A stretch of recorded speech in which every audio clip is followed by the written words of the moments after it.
ಇಲ್ಲ ಪೂಜೆ ಅದು ತಿನ್ನಿ ಕಡೆ ಅದು ಆ ಕಡೆದ ಚಲೋ ಆಯ್ತು ಆ ಕಡೆದ ಚಲೋ ಆಯ್ತು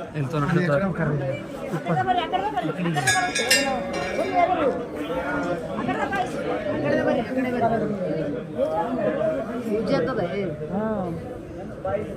ನಾವು ದೂರಿಂದ ಸಹ ಮಾಡ್ಬೇಕು ಅಂತೇನದು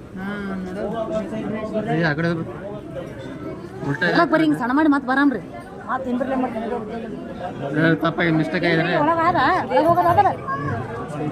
ಕಿಡಿ ಮುಂದೆ ಇಲ್ಲೇ ಬರೀ ಅಂತ ಹೇಳ್ರಿ ಯಾಕ ಆದ ಹಾದಿ ನೋಡ ಕಲಿಯಲ್ರಿ ಅದ್ರಿ ಹಾಂ